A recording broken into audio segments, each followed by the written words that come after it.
after the earthquake. Then I'll come back. I've got a couple of schedule items to talk to, and then we'll take questions. General? Mr. Cooper, thank you. Good morning, everybody. It's good to be here to continue to give you an operational update. As you know, we're getting into a rhythm here, so I'll continue to try to focus on the key operational highlights, our focus, and our priorities. We've been providing details through the past in 24-hour snapshots, and I'll provide those details with respect to a few areas today. Further, I'm prepared to give a cumulative update on the total number of people evacuated from Afghanistan so far. First, the U.S. military footprint in Kabul is now more than 5,200 total troops on the ground. Kabul airport remains secure and open for flight operations. There are now multiple gates that have access for entry into the airfield, which will help expedite processing in a safe and orderly manner. In the past 24 hours, 13 C-17s arrived with additional troops and equipment.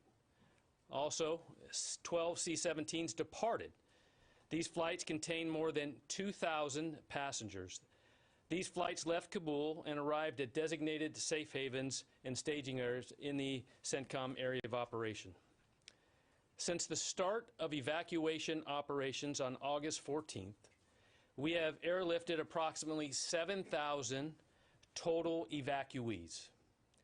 This increase is reflective of both a ramp-up of aircraft and airlift capability, faster processing of evacuees, and greater information and fidelity in reporting.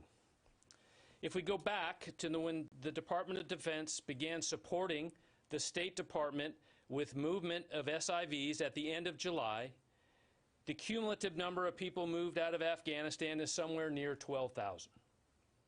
That number includes American citizens, U.S. Embassy personnel, individuals designated by the State Department as SIV applicants, and other evacuees in coordination with the State Department. We're ready to increase throughput and have scheduled aircraft departures accordingly.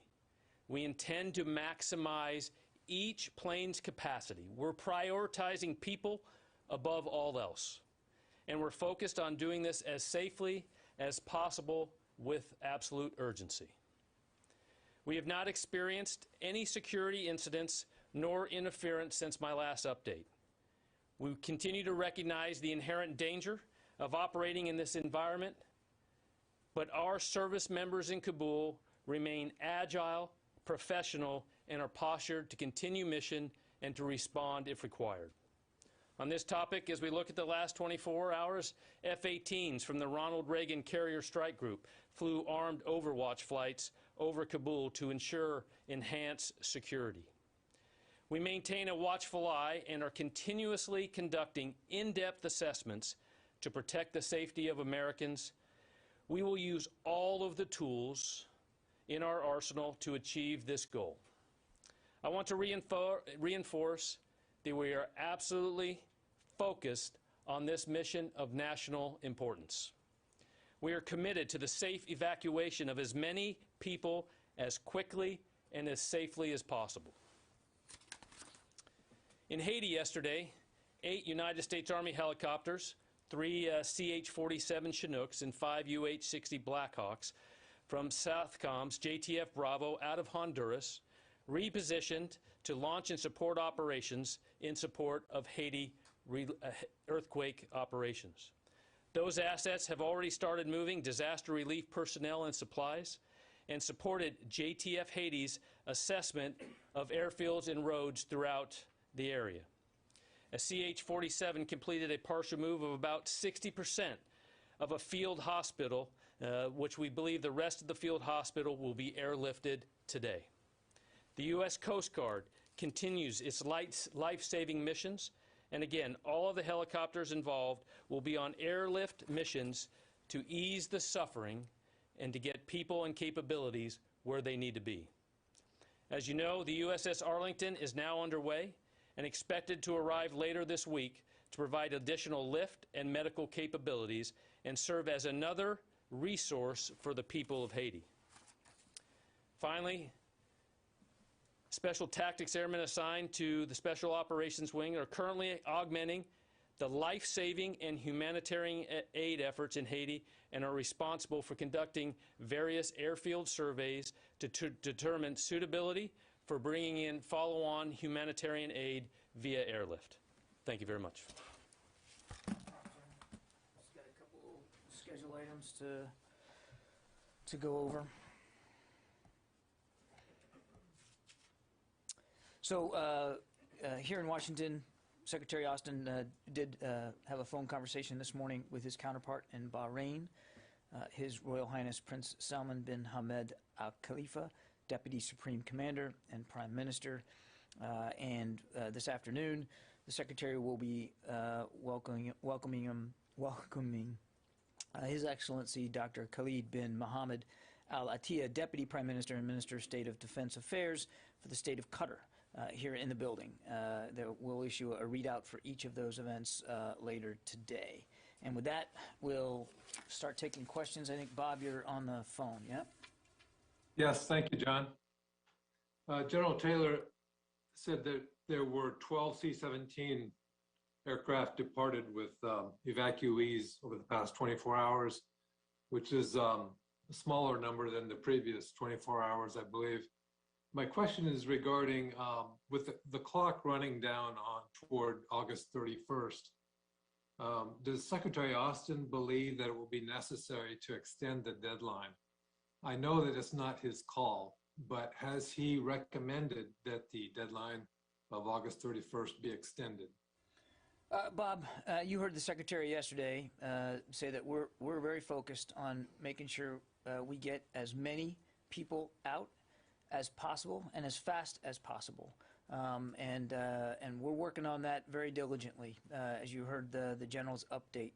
And you also heard the President say that if he believes that there's a need to alter the timeline, that he would revisit that at the appropriate time. What we're focused on right now, Bob, is head down, shoulder to the wheel, trying to get as many people out as possible, as quickly as possible, and I think I'll leave it at that. Tara. Thank you. A follow-up to Bob's question. Since the President has left the door open to troops possibly staying past August 31st, has Admiral Baisley begun conversations with his Taliban counterpart to make sure that if troops do stay, they will not come under attack? I don't know with that level of detail what conversations Admiral Baisley's having with his counterpart out in town. Again, our focus right now, there has been no decision to change the deadline, and we are focused on doing everything we can inside that deadline to move as many people out as possible. And if and when there's a decision to change that, then obviously that would require additional conversations with the Taliban as well. But I don't believe that those conversations have happened at this point. And as a follow-up on the low-pass flights by the F-18s, do they have authorization to fire if U.S. troops or allies come under attack? These are not low-pass flights, Tara. They're at altitude. As the General briefed, they're overwatch. And in this case, the General briefed F-18 flights, but there are other aircraft that General McKenzie and Admiral Baisley have at their disposal to provide this kind of overwatch. So they're not low passes. And I would only, to your second question, I would simply say, as always, we have the right to defend ourselves, our people, and our operations. How many F-18s are there? And I guess was there a specific reason, or did you see something that led you to move them, or was it just, well, we have them, so why not? No. Good question. Just going back, these were not low passes. These are providing air support, and this isn't anything new. As we know, the Ronald Reagan has been there providing support. So these F-18s are flying more than just yesterday. These were continuously in support, and part of the assets that I briefed early on that were always available to the CENTCOM commander. So they've been providing Overwatch since? Always. But you mentioned them today because? Just to give an update of specifically the type of capability that the commanders on the ground continue to have to do, just Mr. Kirby, to ensure that we can provide that self-defense and assets to the commander. Also, Idris, there had been some reporting out there that there were low passes and that there was some sort of shows of force, and I think we felt it was important for the general to provide some context about what is happening in the air and why, and that's why we mentioned it today. I don't think you're going to get a daily update from us about every aircraft and every flight plan, but we felt that given the context of some of the erroneous reporting out there yesterday, that we wanted to clear that up. Jen? John, are you receiving credible threats against U.S. forces at the airport that if you don't leave by a certain date, that Al-Qaeda or other groups will begin attacking the airport? I won't speak to intelligence assessments one way or the other, Jen. Obviously, force protection is a high priority. You heard that in the general's opening comments as well.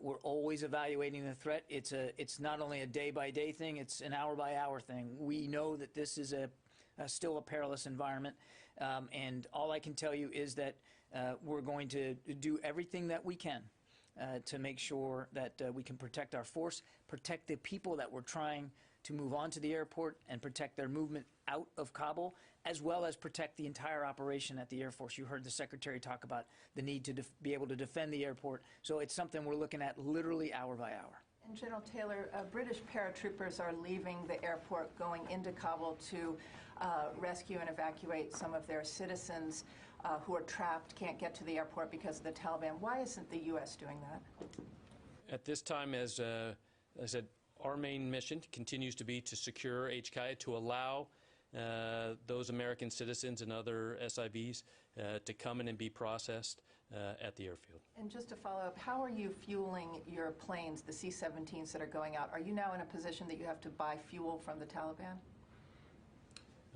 The assets on HKIA, on the airfield, are what we need to maintain the operations, all operations, to support the mission. So that's a no, you're not buying fuel from the Taliban? There's plenty of fuel sustainment capability at Hamid Karzai Airport. And as you know, Jen, we also have the ability on our own, our logistics ability to fuel our aircraft as needed. Courtney?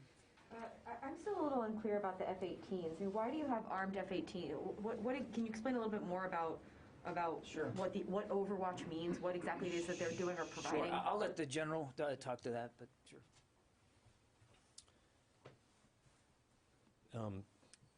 The ability to provide close air support is something that needs to be immediate if a condition on the ground ever required that. So as prudent military operations, we ensure there are always assets available so that the commander, if required, can ensure the time and space of reaction is as little as possible. So You're there to prepare if you need to do airstrikes over Kabul. we're there to ensure that they can support the commander on the ground. And then also you mentioned that there have been about 7,000 people taken out since the 14th. And you're hoping to increase that capacity, I'm sorry, 12,000 total out since the end of July. How many more do you anticipate having to move? So as I said, the military capacity continues to be 5,000 to 9,000 a day, and we are ready to do that. And as Mr. Kirby said, our increased interactions with Department of State will allow that, as you've seen, the ability to increase more flights a day. And Kirby, could I ask you just one quick one? Is there any update to any efforts or talks with the Taliban about allowing Afghans to get through some of these checkpoints and get to the airport safely?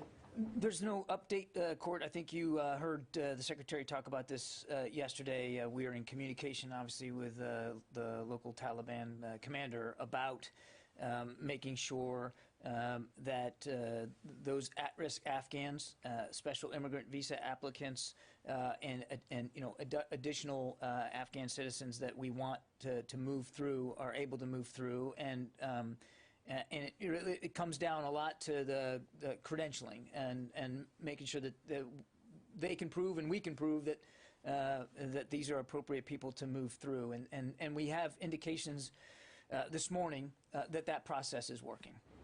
Yeah, Barbara. I'm still confused about the F-18s as well. First of all, this is the first time I recall you telling us of Overwatch flights since U.S. troops arrived. So are these the first armed flights over Kabul since U.S. troops arrived? No. No, and Barb, I think what you have to remember is before we began a non-combatant evacuation operation, we had been in the midst of drawing down our forces. I'm asking specifically, since operations with U.S. forces began at the airport. Since the non-combatant evacuation. Since they began at the airport. No, these are not. Are these the first armed Overwatch over Kabul? They are not. And you say close air support, but to be clear, what you are saying is you are prepared now to conduct airstrikes over Kabul. Barbara, I'm not going to talk about potential future operations. So I do think it's important to level set here that even throughout the drawdown, we had Overwatch capabilities. Throughout the drawdown, we had Overwatch capabilities. So the fact that we are flying Overwatch missions now and have been since the 14th, we were actually doing it before the 14th, as you would think we would. And to my previous answer, force protection is a high priority. We're going to have at our disposal all the assets and resources necessary to make sure we can accomplish this mission safely and efficiently, just like we were accomplishing the previous mission of drawdown safely and efficiently. So this is a continuum. It's not something new.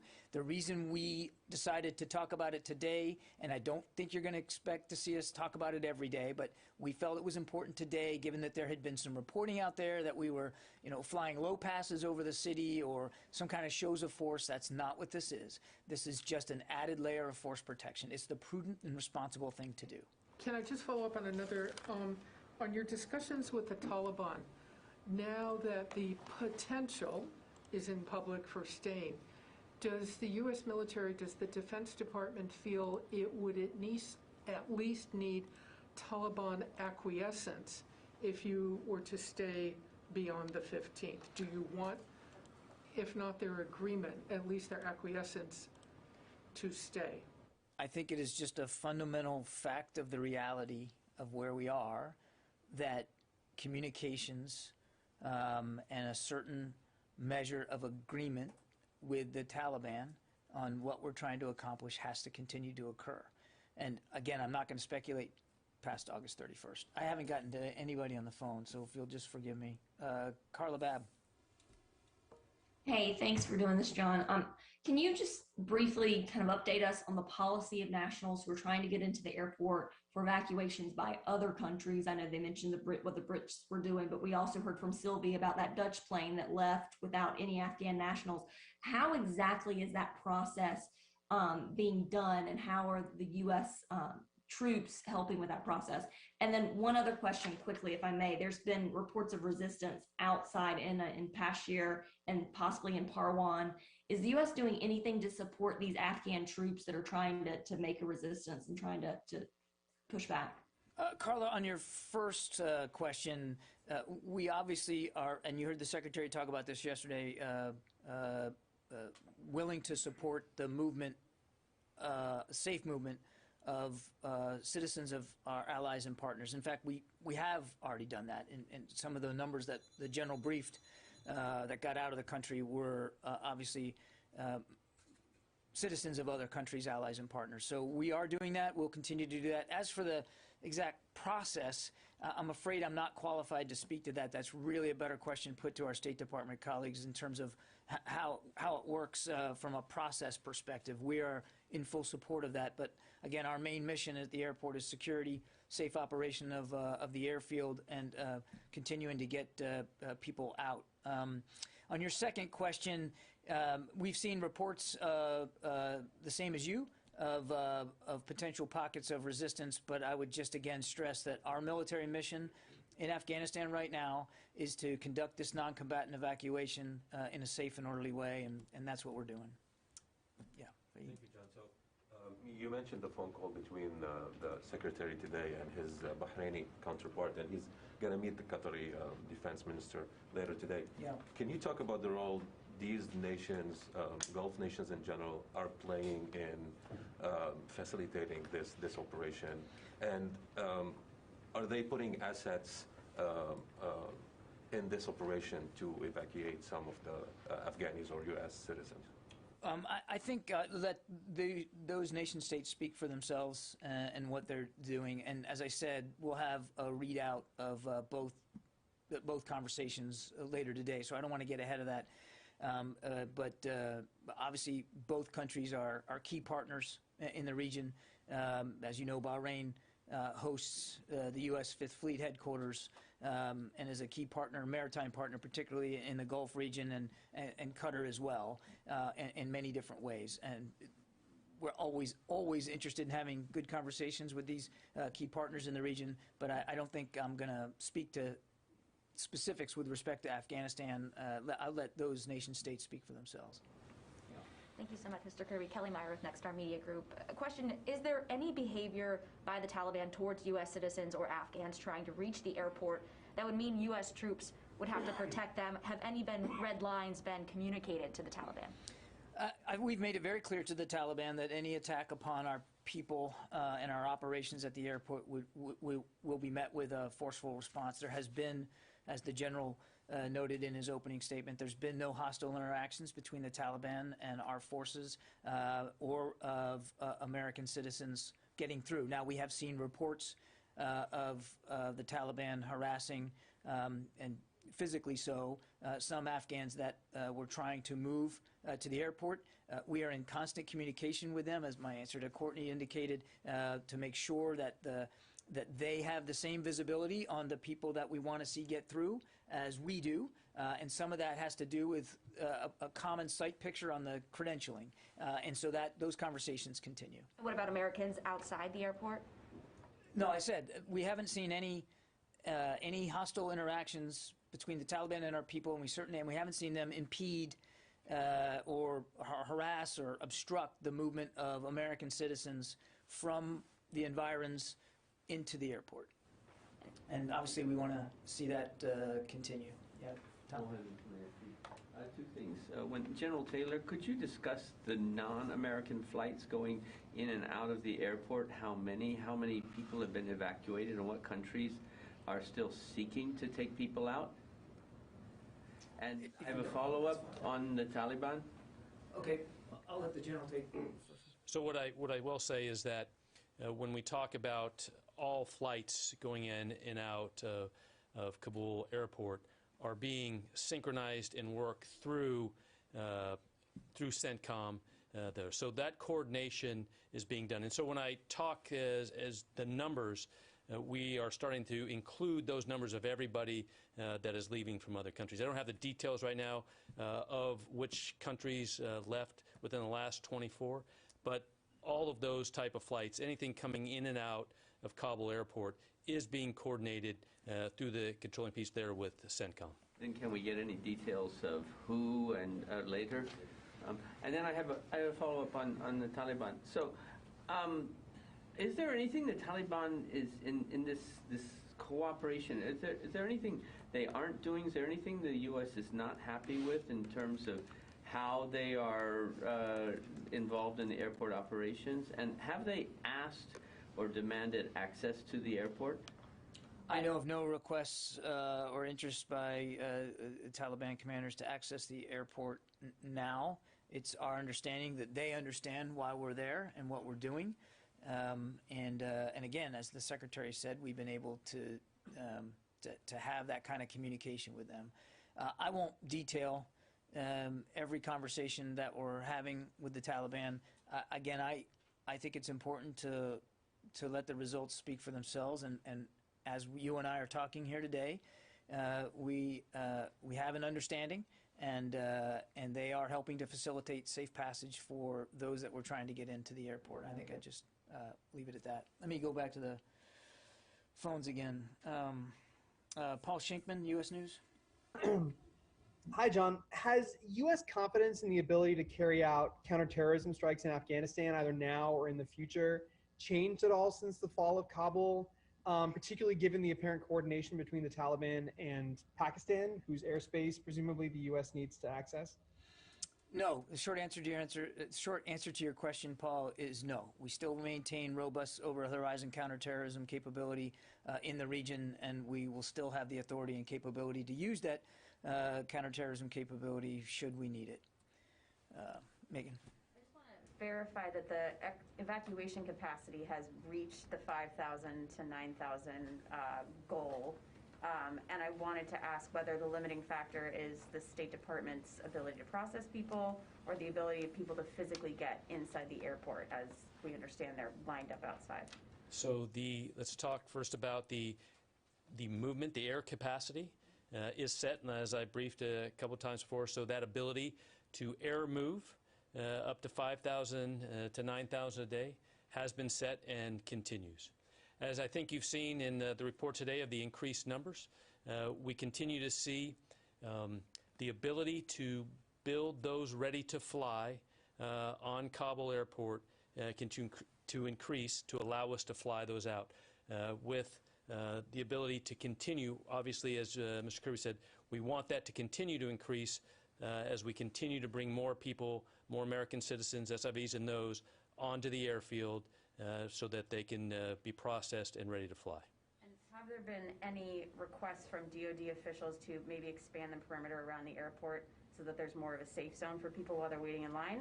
And if there have been, what was the Taliban's response to that? So the commander on the ground, I think you've seen, is the airfield is secure. And every day in security operations, commanders are always improving the security environment. So as the commander on the ground at every level finds those things that need to be improved to increase the security to allow mission success, they're going to do those things that they have those authorities to do on a daily basis. So I think, as you saw today, the ability to continue State Department's ability to bring more people on and to continue those, that's what we will continue to look at over the next few days. Do they have the ability to expand the perimeter around the airport? Megan, I don't want to get ahead of where we are. The mission remains security at the airport and inside the perimeter of the airport, and that's what we're doing. There are, as we speak, there's no plans to expand beyond that. And I think we leave it at that. The other thing I want to just touch on your first question, what the general's talking about is capacity. And as I said from very early on, what we want to make sure is that airlift is not a limiting factor, and it hasn't been. That doesn't mean that at this point in time, every single seat on every single plane is going to be filled. We are working hard to get there, but we want to build out to that capacity, and we continue to do that. There are lots of factors that go into the throughput, including the situation out in town, including the checkpoints that the Taliban have set up, including processing at the gates where we have set up, and the general mentioned we've got now additional gates that are available to us, so that's helping flesh out some of this capacity. Weather is a factor, and of course security at the airport is a factor, and we are not taking either of those last two. Actually, we're not taking any of them, but we're certainly not taking weather or security at the airport for granted. It changes, every day. The security environment changes, and of course the weather. So there's lots of tick points on the way to the getting to throughput. What we want to make sure is that the one limiting factor is not airlift capacity. And as the general said, we're confident that it is not now, and going forward it will not be. But that doesn't mean that there aren't going to be, that doesn't mean that you can, just because you have 5,000 seats, that you can automatically fill 5,000 seats every day. Now, that's what we want to get to. We want to, as the Secretary said, move as many people as fast and as safely as possible. But there's lots of steps in the process. Not all of them do we control, and we understand that. Can I just ask one clarification on that? So are you saying that you're at that capacity right now, that with these flights, these 13 C-17s that have come in, you would have the capacity to take 5,000 people out in 24 hours right now, but you've only taken 2,000 out? So, like I said, within the CENTCOM commander's capabilities and assets available, we have the appropriate air assets to fly the 5,000 to 9,000 a day. Depending upon the ability, meaning the queue, right, those ready to fly, we bring in assets to fly them out. So yes, we have assets available throughout CENTCOM and available to reach those numbers today, and we have had those. But you're not, but what's physically flying in right now in these 24 hours, is that enough? I mean, I guess we could do the math and see how many people could get on 13 But remember, it's not about the math, it's about what's ready to fly. You know, who's on the airfield, ready to leave a holding area and get on the aircraft. And as those numbers increase, which you've seen they've have in the last 24, 48, the CENTCOM command team will continue to bring in the airflow required to fly out those people. Sure. Is ISIS and Al-Qaeda a factor in this among your many other factors? And is the U.S. now dependent upon the Taliban to keep those terrorist groups in check during this operation? ISIS and Al-Qaeda is absolutely a planning factor. You wouldn't expect it to be otherwise. I'm not going to talk about specific force protection measures against terrorist threats. I think, but clearly we're mindful that threat could persist. Is that part of the reason for the overhead flights? The Overwatch flights, again, have been in the air since before the non-combatant evacuation operation. It's prudent force protection measures in the air to make sure that we can protect our people and our operations against any threat, Tara, any threat. Gordon. Can I just, so I still want to be clear, you're nowhere near the demand for getting people out is nowhere near the 5,000 to 9,000 that you have established and maintain this capacity to do, right? One question. Two is, what's the best estimate? If American citizens are the first priority, what's the best estimate that you guys have that you'll work through those and then you can turn kind of full time, as it were, to SIVs, Afghans, or whatever? Am I not thinking about the... So a couple of points on this. I mean, as the general said, we have the capacity now. There's certainly enough airframes to meet the capacity we'd like to have of 5 to 9. But that doesn't mean that number of airframes are just landing at Kabul and then we're just taking them off empty. We're trying to make maximum use of the ramp space, of the aircraft, and of the queue. And we're going to adjust that every day. The demand will drive, the demand in the queue will drive how many sorties we fly. And I'm sorry, your second question was? Just, like, what's the best estimate of when you can be finished with the yeah, and you asked about American citizens. So I think as the general briefed, I mean, just in the last 24 hours of the 2,000 that got out, it was a mix of American citizens and family members, as well as special immigrant visa applicants and other at-risk Afghans. And I think you're going to see that every day, Gordon. I mean, obviously we want to take care of our fellow Americans, and the Secretary and the Chairman were clear about that. But we also want to take care of at-risk Afghans and special immigrant visa applicants. And so we're not... we're not holding up a plane just to fill it with Americans and then sending it off. We are processing people as fast as we can and getting them onto their onward stations. It's a balance, and we're trying to strike that balance every single day. John, what proportion of the 2,000 are American citizens versus SIVs? What proportion are women as well? I don't have a gender breakdown, Jen. Of the 2,000.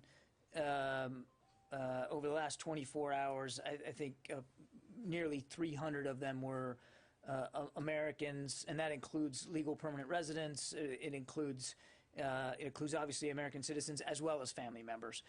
And that's every day it's going to change. But I don't have a gender breakdown of what the manifests are on a daily basis. And does the U.S. government recognize the Taliban as the legitimate government of Afghanistan now? That's a question for the State Department. The Defense Department is focused on conducting this non-combatant evacuation. A question and a clarification. Are you seeing more throughput of individuals who are able to access the airport? Are you seeing more people being able to access the airport over the last 24 hours?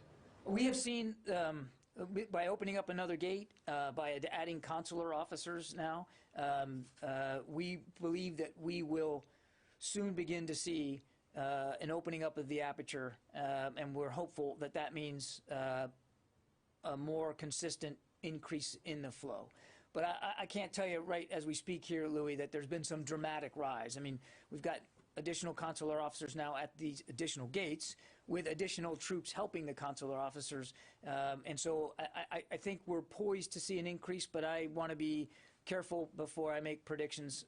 What we're trying to do, what we want to drive, is an increase. That's very much on everybody's minds. And the clarification is, you were talking about American citizens, about Afghans and SIVs.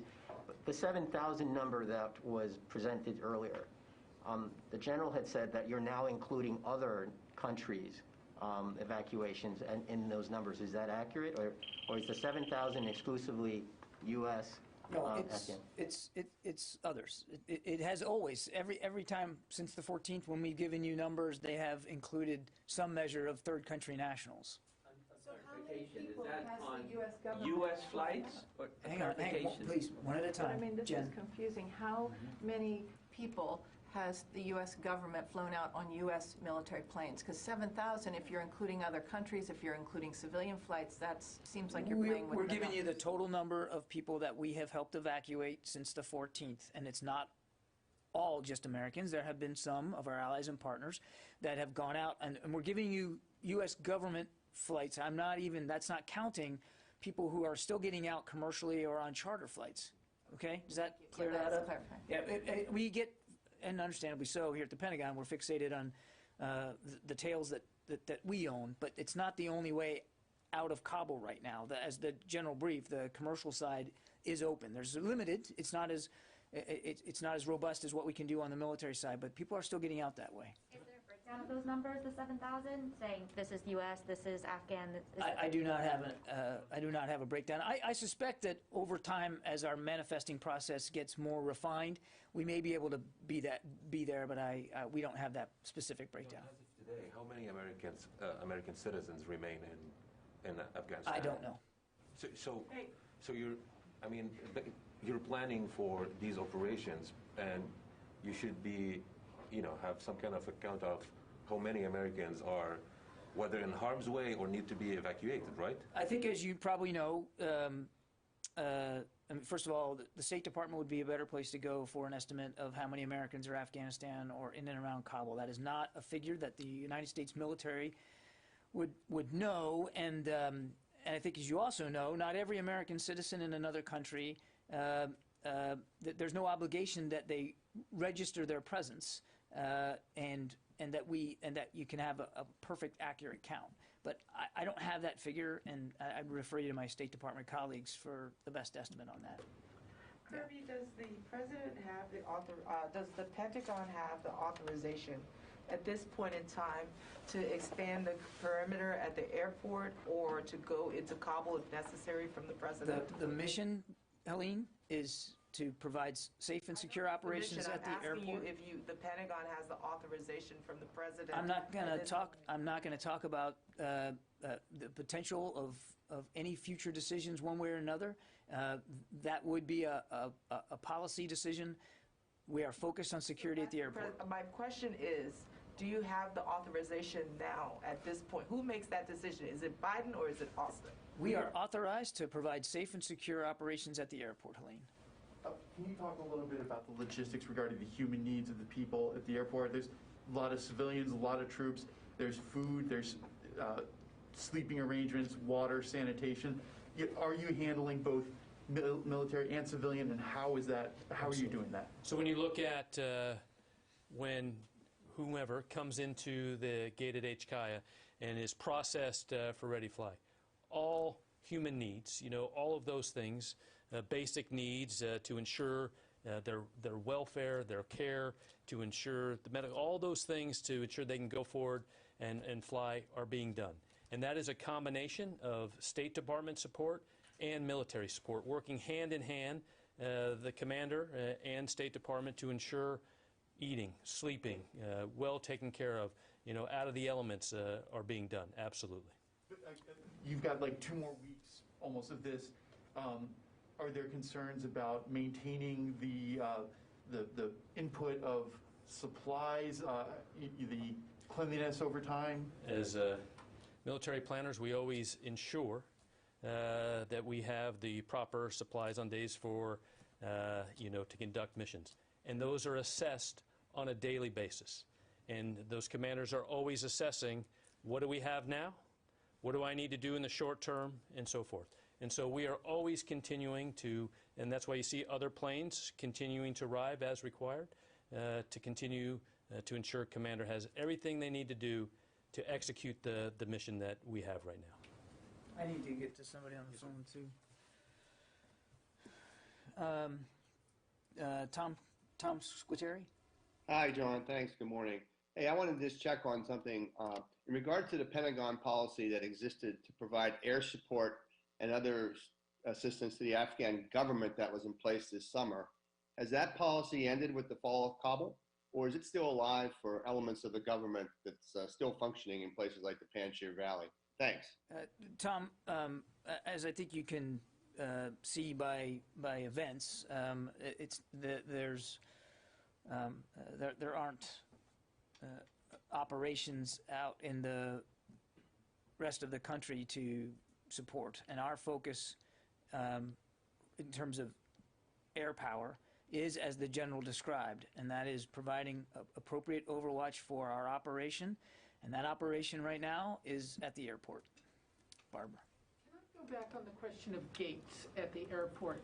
Can you tell us, this new gate that you opened, are the Taliban outside of that gate? Are they letting people, both Afghans and people with U.S. documentation, U.S. citizens, through that new gate? And have you been able to keep, very specifically, all of your gates, including Camp Sullivan, on your side? Have you been able to keep them open, or have you had to close Camp Sullivan at various points? Have you had to close any of the gates? So the gates at the Kabul airport are secure. And as we continue to flow more forces in, that gives the commander greater capability to provide security at those gates and, as we said, open more gates and allow for greater input into Kabul airport. I'll follow up with Kirby. All respect. The question is, are all of the gates continuously open? Have you had to close, have the Marines had to close Sullivan at various points?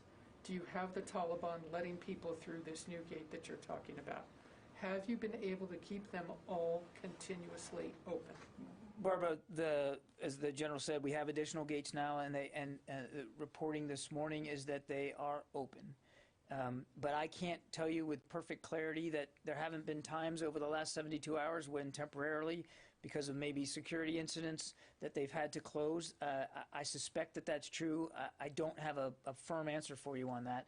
Our goal is obviously to keep them as open as possible and to increase the flow as much as we can. Just for the record, have any of the U.S. troops been involved in any additional crowd control measures that included them having to fire? I'm not aware of any over the last 24 hours. Thank you. I think that's probably good. That's a good place to stop. So thanks very much. My plan is to come. Jim? Can I just get a Haiti question? There are reports that American military medical teams are going into the area. Do you have anything on that? That's what I said earlier. So first, we do have Air Force medical personnel there helping assist. And the first thing I said were, the flights of those helicopters were bringing in one of our medical hospital capabilities. And more to come today to be able to help and assist in a medical hospital first aid type care. So they're setting up a field hospital that'll be manned by American military personnel? That is correct. Okay, great, thank you. Thanks, everybody. My plan is to update you again this afternoon, but it'll be off camera. So we'll see you about 2:15. At least that's the plan right now. Thank you.